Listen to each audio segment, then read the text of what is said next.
1, 2, 3, 4, 5, 6, 7, 8, 9. It's the 10 Cut Commandments. What up, world? It's your boss, Kamal Nuru, a.k.a. Zomega Millions. I'm the blade to your fade, the ends to your bends, and the cheers to your shears. You are now watching Barber World TV. My special guest tonight is OG Walker. Make some noise. What's going on? What's going on, everybody? Hey, man, glad to be here, man, for real, though. It's an honor, man, just to be in Brooklyn, man, be in Harlem, be in New York, man. I've always been a fan of New York. Glad to have you, brother. So tell our audience out there, Barber World TV, where you from, brother? I'm from Leesburg, Florida. A small spot in Florida, just kind of, from the small area. What's it next to that somebody might be familiar with? Okay. Probably Orlando, something like that. Yeah, Leesburg, Florida. Born and raised? Born and raised, man. Okay. Country boy. Country boy. Yeah, we got slow roads. We ain't got all them roads like y'all got out there. So, what inspired you to be a barber? Well, really, man, my barbering started. I had a cousin move up from down in Miami, okay. And he figured that since his dad's a barber, he could be a barber. So I said, okay, well, fix me up. He tore me up so bad that I had to end up trying to cut it myself, try to fix it up. Right. And long story short is, when I started doing a few cuts on my own, people was like, yo, man, give me a design. Mm-hmm. And then as I went to seeing it, it started to be like, I made $2 or $3. I cut you a Ninja Turtle in your head.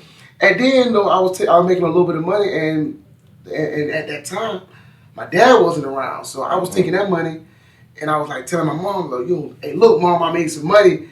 And I went and bought some groceries, some milk, but I didn't know that it was like a necessity at that time. Mm-hmm. So when I started doing that, I started kind of buying the groceries, buying certain things, and after that, it became a way of life. You was the man of the house. I was the man of the house by the time I was 16, 17, taking care of the house. What was that first clip of that you had that you learned on? Actually, my inspiration is my cousin George. He's from New York. He gave me an Andes Master a long time ago. That's a good clip. He gave me that. I mean, he was so far ahead of the game in Florida that when he came from New York, he would do so many precision cuts.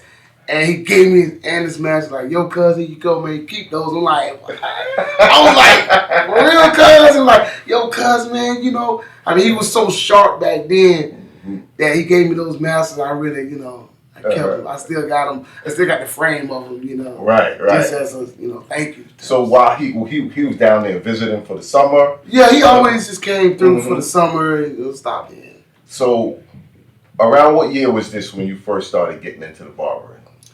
Well, actually, I was 12 at the time, 11 or 12. So I'm 43 now. So I mean, it had to be like in the late 80s and stuff. And what it was, like I told you earlier, it was just, cause we used to look at Yo TV raps and all the styles we try to mimic. We try to mimic the New York style. I mean, honestly, bro, it's gone. Actually, now when I get my best playlist, it's old school New York rappers, and I listen to it and get my hip hop going. Being Rakim. Yeah, I mean, honestly, seriously, bro, I put that in. I mean, because it take me back to my roots. Right. Is when I really was trying to learn and imitate everything that New York did. Honestly. Right, because the haircuts and the styles of the '80s kind of went parallel together.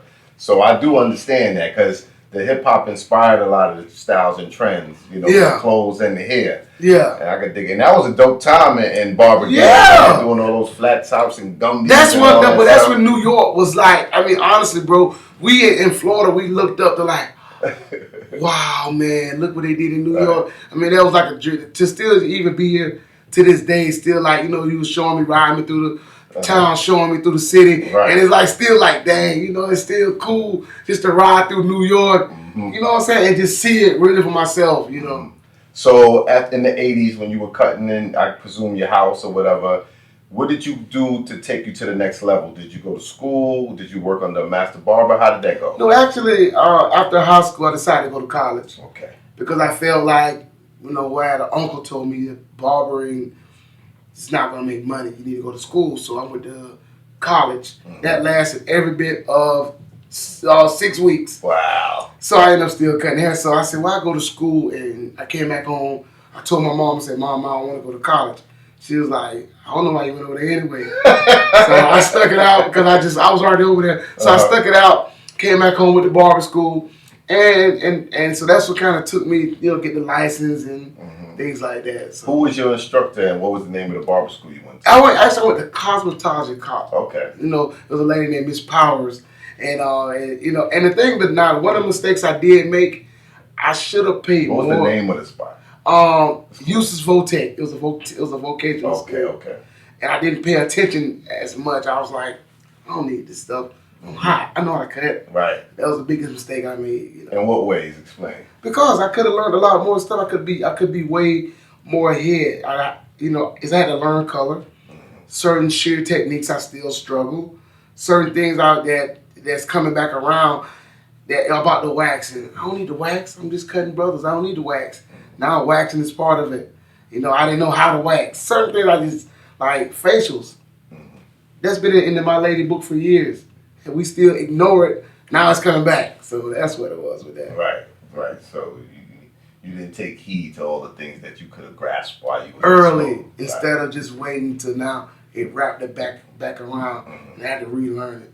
So how many years do you have to go to school in Florida? Well, you have to get $1,200. I think they raised it to $1,500. So they had to get $1,200, which gets you about a year. A year. That's a good amount of time to actually learn your craft. Yeah. In New York is only like 500 hours, so you can get out of school in 3 months with producers, barbers that don't really have the skill. You know what I mean? If you go in there green, you're not coming out. You're not coming out. Skill in 3 months. You may have the paper, but not the skill. Exactly. Okay, I feel you on that. So you graduate Barber College. What happens next? Like what year is this now? Okay, I graduated Barber College. It had to be like in the 90s. Like, because I graduated in 94, so looking at 98. Okay. It's right before I had my first kid. Okay. So, so I graduated Barber College and I'm just doing my little back then $10, $12 cuts. I'm loving it, Are you in the house or are you in the shop? No, I'm in the shop. Okay. I work with a lady named Rooney. She was like my mom's friend for years and she gave my first opportunity. So I worked at her shop. I'm in the city. I'm hot in the city. My line's at 20 people in line. I got it going on back then. You know what I'm saying? So it was like everybody trying to, get to me. I'm popular, So, that was a good time in my life. But I wasn't on this level yet, But it was just I'm local. I'm the local bad boy. Okay, so how long did you stay at that shop? I stayed at that shop for like a couple of years, and we moved to another shop. And eventually, I was ready to get my own shop. It's not like we had a problem because me and her talk to this day. Right. But it was time to move on to get my own shop, and I got my own shop. And what year was this that you get your own? They had it was like 2000, 2002.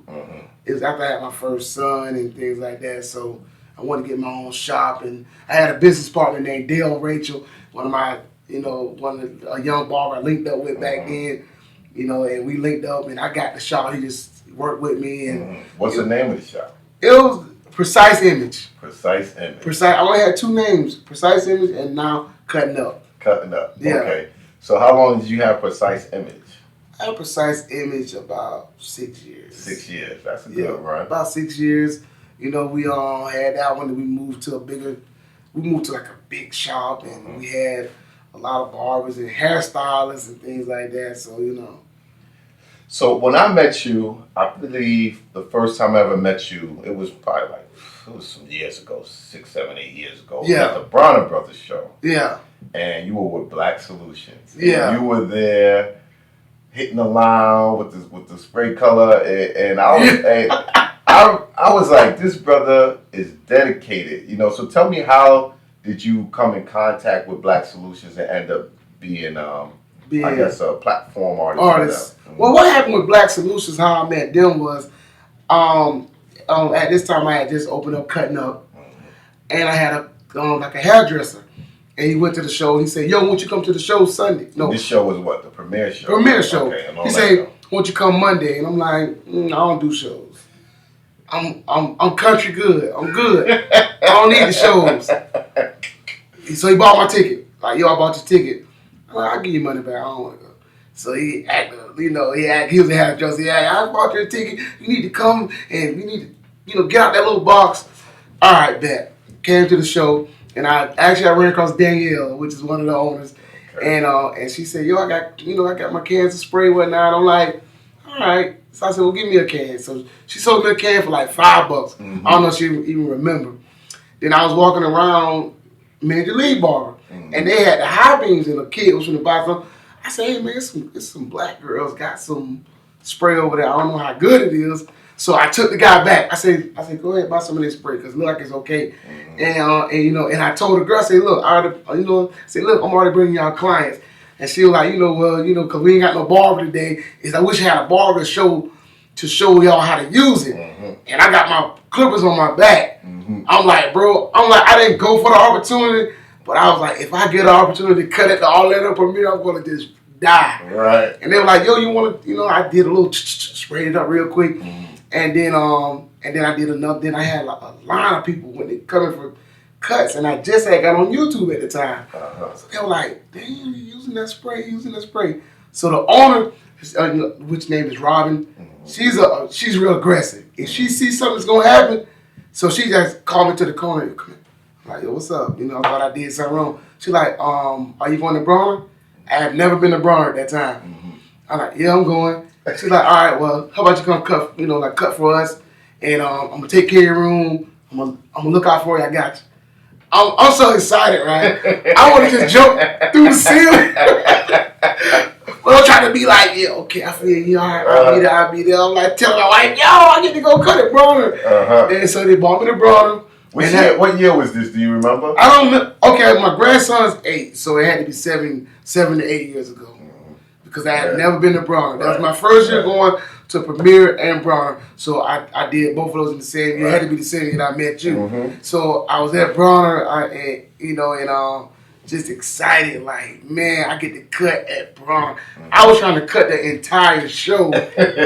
Spraying everybody. They had you working too. I mean, honestly, I would still work like that. She made me. She said, listen, I need you to calm down and use the platform that you built for yourself. Mm-hmm. Speak to people. Let them cut. Let some of the other barbers cut. Because you can't cut the show. So she turns me down because it's still, I'm so grateful for the situation that I'd never go to Bronner and act like I'm too good for Bronner. Right. I still like going and just doing my thing.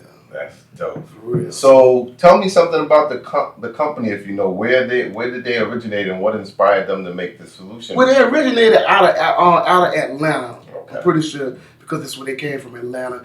And the sister was a barber. The younger sister. Okay. Like I said again, the older sister is aggressive. She's a businesswoman. She's gonna look at it like, okay, you know what? Boom, let's make this happen. Mm-hmm. She's not gonna sit back. Like you say, how New York people are. Right. That's how she is. Okay. She's aggressive. Let's go. All right. And what happened was they had they told the sister, okay, well, if you're gonna be a barber, let's make a product so you just won't be an average barber. Mm-hmm. So she got behind her and let's build a product. So the younger sister kind of backed off the barbering and got into more of the part of the business part of it, and that's how they came up with with Blacks. That's what inspired that. Right, because when I originally saw them, I was like, all right, that's cool. I wasn't sure how it would last because there was a lot of competition. Yeah. I mean, I don't know if it was inspired by the Black Ice movement. Yeah, I think it was. And then they had their joint, and then they had the over-the-counter one that everybody had in the beauty supply stores. Yeah. And I was just like, okay, but I continue to see you and see them and connect you with them, and I'm like, he's in for the long haul. Yeah. I kept seeing them at shows, and you were like their guy. Yeah. It's almost like I'm sure people thought that it was your product. Honestly, it's a lot of people still think to this day. They're like, "Yo, man, are you the owner of Black?" I'm like, "Nah, I'm just a worker." I could imagine. And they're like, "Oh, I thought it was yours," because you push it so hard. You hold the flag for that. Yeah, definitely. Man. I mean, and so it's a lot of people thought still. Like, oh, you're not the owner. Like, nah, I'm just part of the. I'm just part of the family. I'm part of the family, so so they treat me like family. So how have you seen and how has it affected your career as a barber and your career as far as the industry of the barber business and you as a barber in the shop? You know, how has it affected you? Talking about like being sponsored or just being sponsored and getting more clientele, notoriety, like how what it does, and even like when I do classes like this, and even like this interview like this, what it does, it builds onto my resume. So what I did when I first started going to the shows and classes, people looked at me different. Like, wow, I got a barber that educates. I got a barber that does classes. So what it does for me is when I do these shows and classes, it builds up my resume so I can make more money at my chair. Because now people will pay me more because they feel like, okay, this guy's he's educating himself, he's educating others. So that's why I always tell them, listen, I'm in for the long haul because at the end of the day, this helps me out. This brings clients to me. People like, yo, he's with Black Solutions, or yo, he educates, he does classes. So it brings more clients. How often does it take you out of the shop? Does it affect your clientele? Yeah. So lately, how do you manage that? Well, I'm gonna be honest with you, like I told at the class earlier, man, you have to be a little bit of an idiot to be successful or misunderstood, like you said earlier. Right. Because it's like a lot of people that's been cool with me for years, they thinking that I've changed. I'm not the same guy, which I'm pretty sure you probably dealt with some of that because you took me around, showed me some of your shops. Pretty sure you can't. The same guy you was when you was 22, you're not that same guy. Right. You had to change, had to drop some people off. So that's what I kind of had to. And now it's even like now, I can't cut everybody. Yeah. And it's still people that I hang on to that I'm loyal. I got a couple I cut the other day. It was so cute. She's an older lady and her husband. And I was just telling her how my son's going to get ready to move out, and I was kind of heartbroken that my son's moving really? out. Yeah. My son moved out and came back, but I was happy when he moved out. I was kind of like, oh my God, my son, because I got 120, 117. And she was like, yeah. She was like a little Jamaican lady. She's like, yeah, because I remember when you had that, I'm like, dang, it just made me reflect that her and her husband been coming to me when I first had my first child. I'm like, so, it's still good, and I still charge them the price I charged them day one. Yeah. Shout out to Barber Batty too for doing the class in Brooklyn. And Yeah. So we get into pricing, which I wanted to talk about because in that class you mentioned how now you charge $50 and up for your clients and how you promote and trying to push barbers to charge more. So how did you reach that plateau and was it gradual and what's your mindset with setting that type of price? My mindset with setting that type of price is because if not, a lot of barbers my age, your age, we burnt out. We feel like we're just doing the same thing. Anything you do the same thing over and over again, it's going to really just become like elementary. Like, oh my God. So what I did, I went up on my prices to kind of lessen the crowd some. Trim the fat. Trim the fat, like you said, trim the fat some. Because if you stick with the same clients, you'll never grow. I know some barbers that were the same barbers in 2000, in 2019 than they was in 2000, 2003, 2010. And some of them, like when I first met you, I met a lot of other barbers. And some of them in the same position that they were in back then. Right. So what I did when I raised the bar and raised the price up, I'm able to get more detailed work. I'm able to get more consistent because just say you came to me out of the blue and got a nice cut. I already see what you wear a nice cut. I need to be able to consistently give you that look because you're around a lot of people. And when your haircut's all whacked up, people gonna look at you like, man, dang, come on, what he did to you today? Right. I need you to consistently be fresh. They need to know he's gonna be fresh every time I see him. So that's what made me raise my price so I could take my time because I can't give you that service in 20 minutes. I may give you an hour today, next week because I got 10 guys waiting, you out of there and you're like, damn, what did you miss? How did your clientele take the change in price? Not well. Just be honest with you. How did you manage that? I just gotta understand. I had to make myself understand first. This is for me and my family. I've been doing this a long time, and I can't satisfy everybody. So I had to talk to myself because it's like that. When I got to the point I want to satisfy everybody, and I just made myself a promise 2 years ago. It's gonna be about me.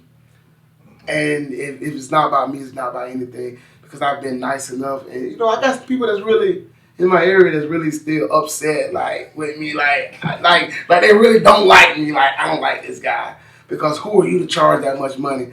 But the thing about it, you get clients, the new clients that come in, they expect to pay that. Like it's cool because I know what the type of work I'm getting. Right. Yeah. Right. So that's what it You is. feel like you've earned it, which is understandable. Yeah. What advice would you give a barber who wants to go up on their price? Like, what's your approach? My approach is if you as a barber, you want to go up on your price. First of all, make sure that the work you're doing equals to the price you want to go up to. Don't go up on price just because you can. Second of all, you should be if you're overloaded, if you're overcrowded, it's time to go up. I mean, if you got 10 people waiting in line, go up. Cut that 10 in line and cut it to 5. There's days now where I may go to the shop. Honestly, I used to do 20, 25 heads a day without blinking. You may see me sometimes now 7, 8 heads. You know, I do the man unit, so it may cut some time in that. But I have no problem with having a cutoff time. I'm done at 7. I'm not taking nobody after 7. So I tell barbers that want to go up, make sure that you're offering services. Make sure you're offering good conversation. So just don't go up because you want to go up. You want to make sure that it's like the car that you drive. If you paid a certain amount for it, it needs to stand up to what you paid. You don't mind paying it, Right. but it needs to be what you paid for. Right. Same thing with haircuts. Same thing. And so where do you see the industry going? Because, there's different dynamics now. Yeah. There's micropigmentation, there's the hair units, you have the social media barbers now, and then you have the barbers representing product lines. Yeah. So tell me, how do you manage all those things? I'm gonna be honest with you. How I manage all that is I love it all, but at the end of the day, I don't mind going home being a barber. I don't mind being in Leesburg, Florida, just being a barber. I love the art of being a barber. I love the art of sculpting and fading and doing things like that. So with the industry is taking so many turns, because I've been in the game a while as well, and I've seen this industry change from Beijing, from designs to Beijing to fibers to color spray to semi to hair units. So I've seen it elevate. I see now that they got the social media barbers that is cool to get followed and don't answer questions. It's cool to ignore people. It's cool to do that. So I've seen this industry change, and that's what I'm not trying to fall into. And tell me with the classes, your education, what do you mainly teach when you do give classes? It's really just depending on what class I'm doing. I look at the crowd. Some crowds I feel needs a lot of fundamental skills. In some classes, there's just like today's class, I felt more of just good conversation. Yeah. Cause so I have to kind of look at the crowd. Some classes I know, okay, they need some. But I seen a lot of vets in that, in the audience today, which made me say, okay, it's time just to do some straight up just talking and, because we're having you in there. That was like, wow, okay, just coming through showing love. But, you're skilled. You've been around this game a long time. So it's like, we need to hear some of what you got to say as well. Mm-hmm. So that's why it was kind of like a different class today. Yeah, that was good. And you mentioned doing classes with other guys and you learning from them.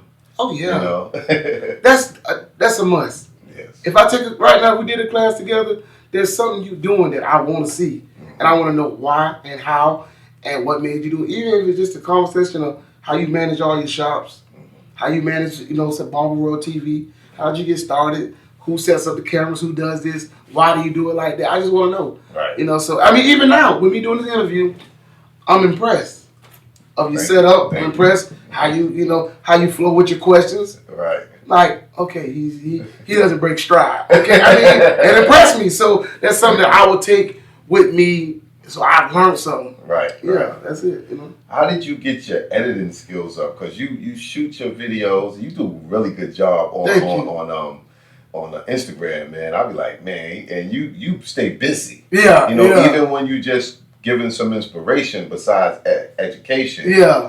How do you find time to do all of that stuff, man?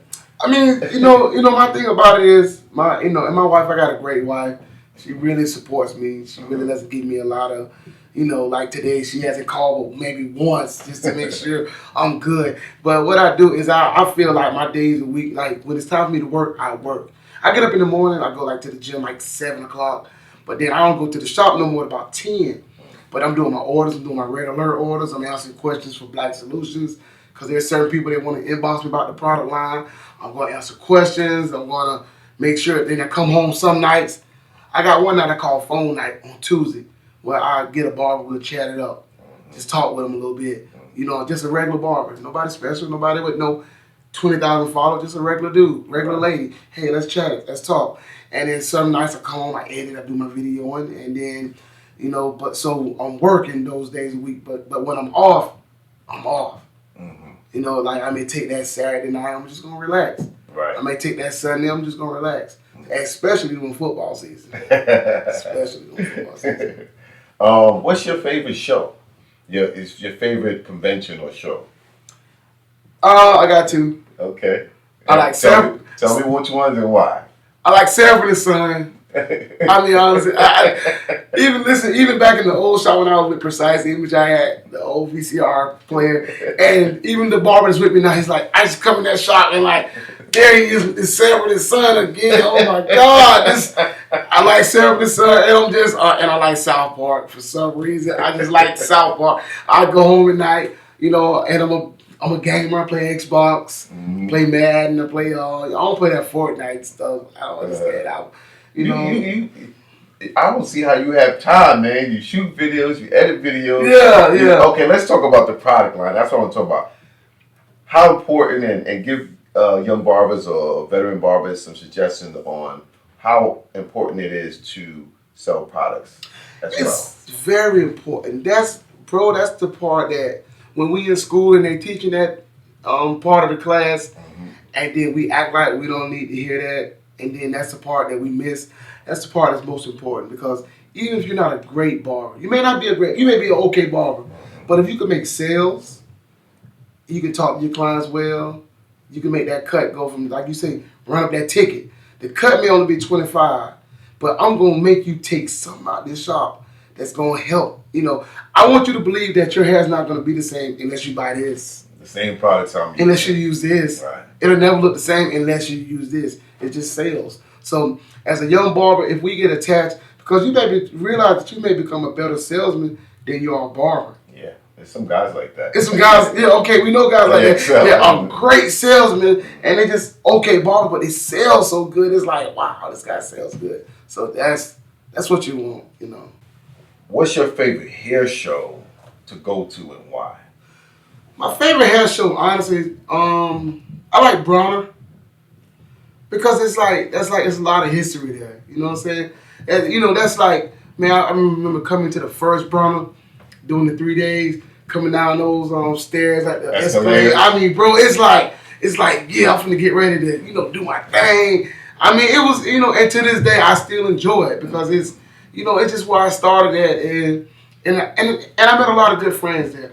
It's barbers I seen. We grew up together, Yeah. Almost everybody kind of started at the Bronner, man. Yeah, started there, and so everybody who's the Kenny Duncans and everybody, the major leagues, and G Wiz and Rodriguez, everybody. I know there's a new generation that maybe they don't know too much about the Bronners, but man, that was the place where the barbers went, and I mean, we built it up so much that we had like the Barbers Row at one point. That was a predominantly beauty show, and the barbers went in there and just made them respect us. Yeah, because it wasn't nobody really like. I mean, because we always thought like Atlanta, that's where you want to be. Go to the Bronner Brothers. So that's why I was so excited when Black Solutions first asked me to.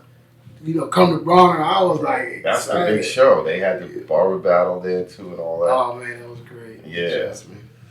So we talked about selling the products, and what's on your agenda? What's on your schedule? What's coming up? Well, on my schedule, I got next week. I got BarberCon LA, and then I'll be doing something in Virginia, in Richmond, Virginia.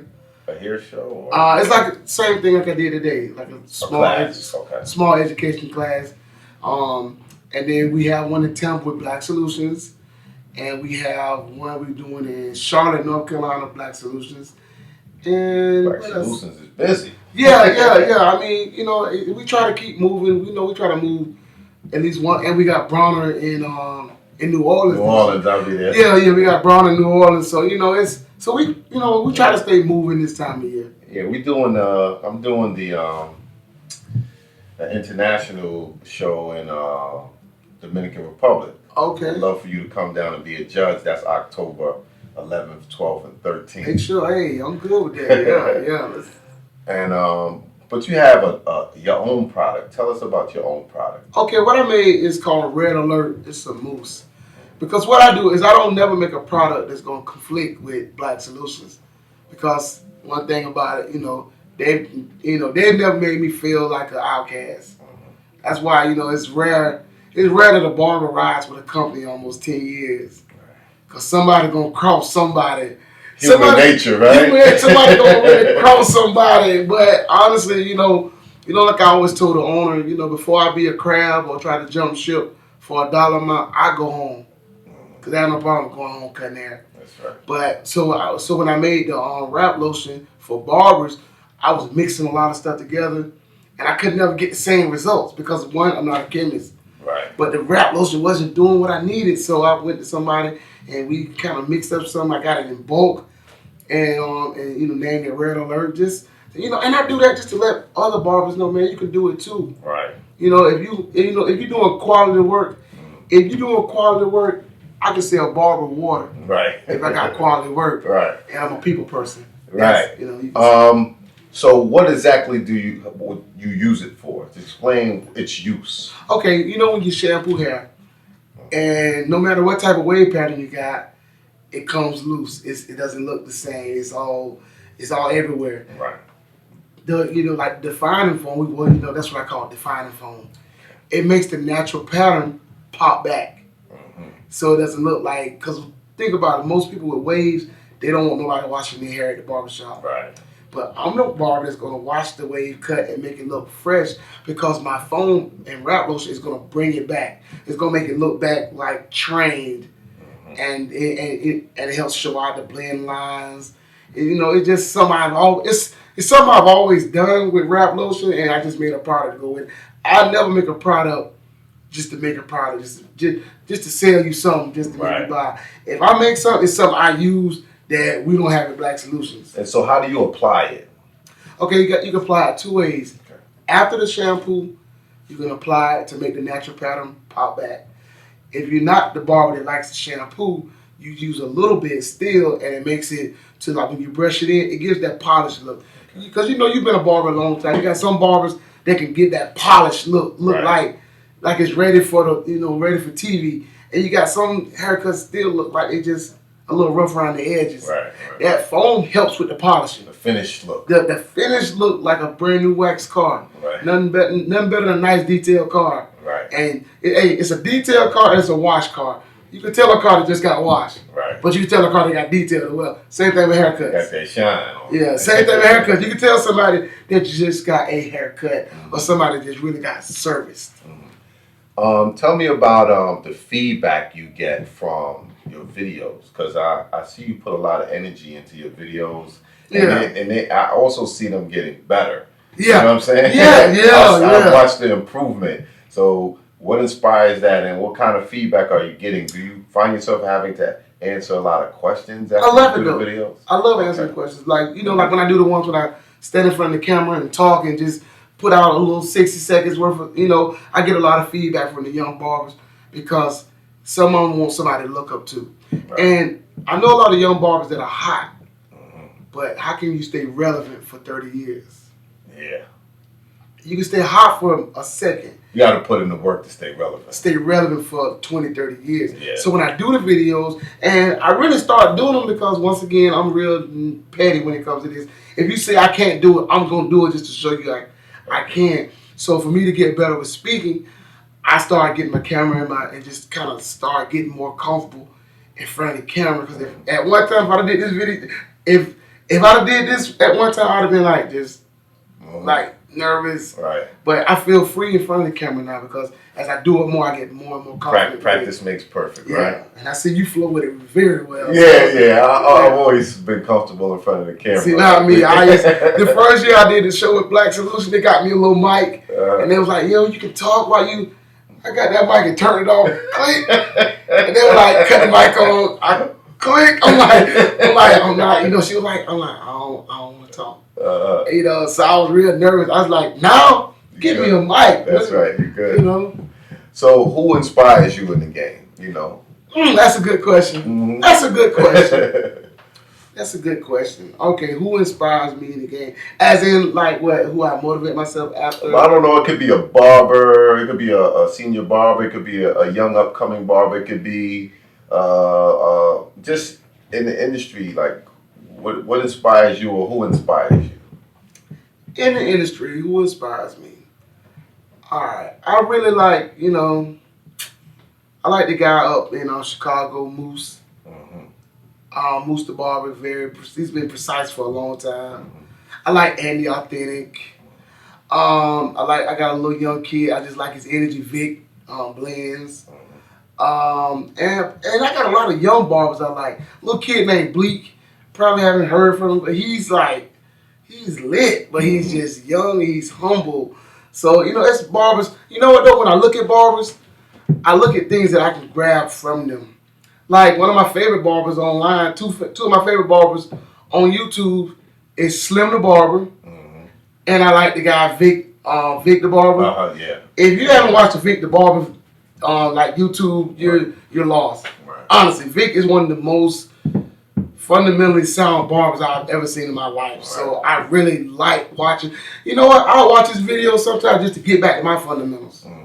Just to get back to, don't get too flashy, don't get too above yourself. Right. Stay humble, stay and keep your bases, and keep, and I watch him a lot just to stay grounded. Good.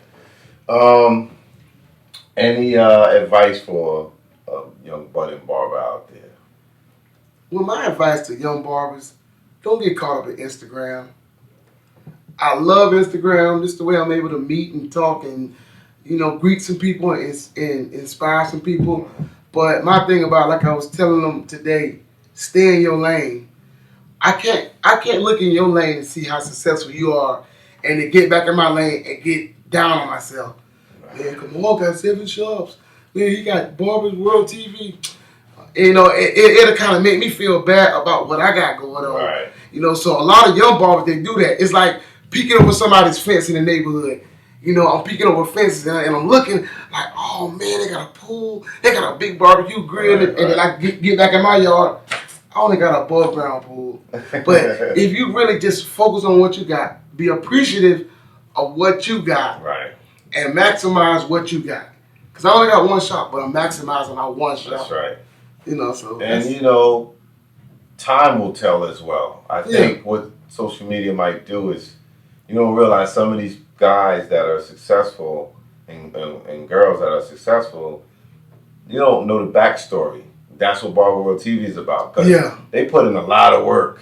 And you might just see, like, okay, Tyreek is popping now. But Tyreek is a legend from back in the Bronner Brothers I told day. Barber about it. I said, man, Tyreek. Like, he won the big battle on stage. And helped other people win. So I heard his name way back, but a lot of young barbers like Tariq Jackson, they know him now, but he put in a lot of work for years. Yeah, he put in a lot of work. And he just kind of got his swag back with the social media that people didn't know about him. So there's a lot of backstory to him. And so don't assume that people are where they are overnight. Because some of them work hard. Like it's two guys I'm gonna bring up that really I see work hard. Like, okay, I was the only Black Solutions barber for years, and we got this guy Trippy, from California, and he just didn't walk up and like, yo, sponsor me. He was actually doing, using our products in Australia, and a kid in my shop said, yo, it's a guy using Fade to Brown in Australia. And I'm like, wow. So I looked at the video, I'm like, damn, he sure used it too. And I didn't know who he was at all, right? And then, but he was working so hard, just doing his thing, like saying, if y'all sponsor me, fine. If not, I'm gonna just do my thing anyway. Right. So, so we ran across him, and the guy that I've been working with for like 12 years, Ed, and to see him now, it's like he's the last 6 months to a year, it's like he's just put it in drive and just, I'm like, he's always been a good barber, but I think that was one of his shortcomings because he never really was bad. He always was like above average. Right. So it was like, I'm always above average. So he kicked it into gear, and it's like, I'm looking at some haircuts now like, damn, boy, I'm glad you with me. You probably inspired him, Yeah, I mean, because we've been together so long, so it's honestly, he's been around me so long that it's kind of hard for him probably just to be like, wow, that's a nice cut. Just like, I see this every day. Right. So. That's cool. So in closing, tell people how they can get in contact with you and how they can get the product. If you need to get in contact with me, you can hit me up at OG Walker on Instagram. Or if you need to order Black Solutions, www.blacksolutions.com. And we do have bulk. We got wholesale orders as well. And if you want the online education, that's one of the things that kind of spawned out of doubt. People say, I can't talk, you can't cut. So I said, well, I'm going to see if it works. If I put my work online, will they purchase it? And they really get to see me in detail. You really want to see some detail? Whatnot? I need to send you a subscription on the house so you can just check it out as well. I want to give you one because I respect what you got going. Thank you, brother. But you can go to www.barberjewels.com and you will be able to purchase the videos or purchase product. Now I do got something else I got coming up. I'm gonna, nobody else knows about this. I'm gonna give you the first leak. Okay, it's Barber TV exclusive. Hey, y'all see this, right? Okay. A world premiere. All right, I got something coming up in the end of July. League of Extraordinary Barbers. What it's gonna be is I'm gonna interview like you're doing certain barbers that really, inspire me, and I'm gonna record their cuts and put it on the website. Nice. But I want you to know who this guy is and why I'm attracted to. This guy. And also, too, I'm doing an IG page strictly for barbers under 10K. Okay. Nobody never said something like that. They'll be the only barbers that I ever feature, and I repost. I will not repost. If you 1001, you're not getting reposted. I'm only reposting barbers that's less than 10K because that's going to be a hub for people looking for barbers to sponsor. Right. People looking for young, energetic barbers. I'm going to put them all on one page. And so where the barber with not as many followers can get a voice because we don't voice them enough. Yeah, that's a good thing. It's giving back. Yeah. So in closing, love is love, life is life, and loyalty is priceless. Please subscribe, Barber World TV on YouTube. Your boy Zoe Mega Millions. Peace. I've been cutting these heads for years. It made me a master. There's rules to get money faster. A cut by cut booklet for you to get your game on track, not your lines pushed back. Rule number uno, always let walk-ins know how much dough they owe. Cause the cheddar breed jealousy, especially if your tip game suck. Now my price went up. Number 2.